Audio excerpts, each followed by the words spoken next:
We're getting reports that the big, beautiful bill that Donald Trump is trying to force through the houses of Congress, the budget plan that he's proposed, will cause over an additional 51,000 deaths of Americans each year. Yeah, this was a shocking number when it came out. It came out from a Yale study, towards the end of the last week or so, and they said, "Listen, we've looked at the data, we have crunched the numbers, we have checked all of the possibilities here, and we're looking at an additional 51,000 premature deaths every year if this bill becomes a reality." And a lot of that has to do with the loss of health care coverage that comes along with the Medicaid cuts. And people may not understand that fully. And let me put it to you this way, because it's super simple. We take for granted, those of us who do have health insurance, that when we're sick, we can go to the doctor. 99 times out of 100, it's nothing. Oh, yeah, you have a cough, it's a sinus infection. The one time when it's something serious, we catch it.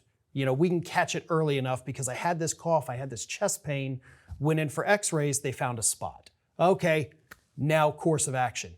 When you don't have health care, those things that you think maybe it's mild, maybe it's something I'll get over in a few weeks, they grow. Cancers will grow. Heart problems will get worse. That is the threat that millions of Americans face without health insurance, and millions more will face if this bill passes. And I think we're all pretty much certain that is going to happen. Well, and I think we can put it on the screen here. The study that came out was actually from Penn. It calls itself the Research Memo Projected Mortality Impacts of the Budget Reconciliation Bill.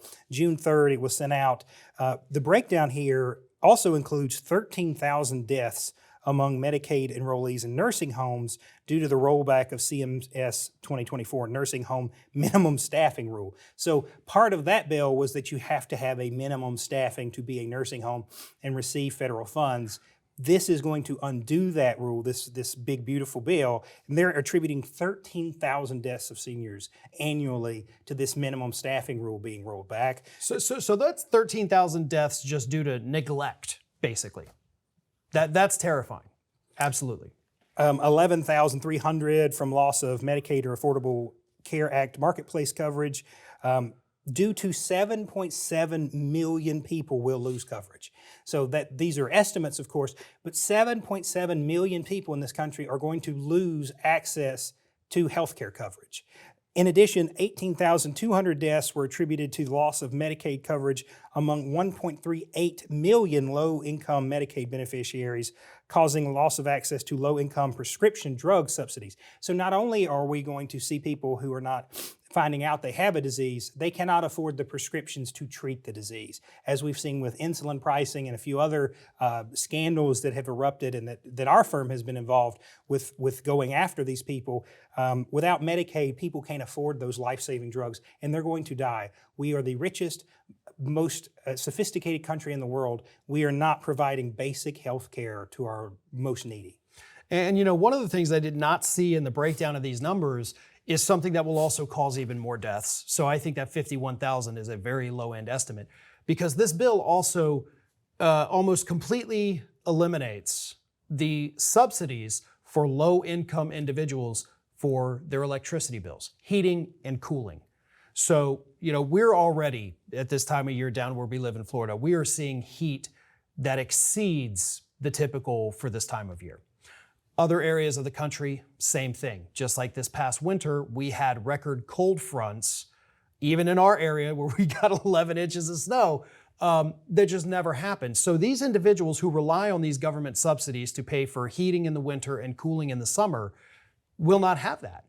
So you're talking about elderly individuals, low-income people with children who cannot heat their homes when the temperature outside hits 10 degrees. That is a death sentence. When the temperature outside reaches 120 degrees, as it does in many areas of the country in the summer, they can't afford to cool their homes anymore. That is a death sentence. So, the 51,000 is terrifying enough. It is way undercounting what we're actually going to see.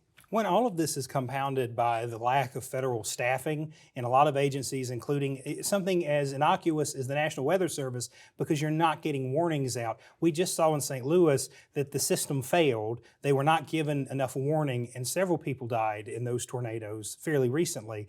we're going to have, by the accounts that we're given, the forecasters are saying a very active hurricane season. All of this is to give a tax break with his name on it to the wealthy. That's what is so mind-boggling. This is a forced error. This is not necessary. We're not talking about balancing the budget, which is their big talking point. This is a debt bomb. Yeah. And in exchange for your debt bomb, people are going to die. Yep.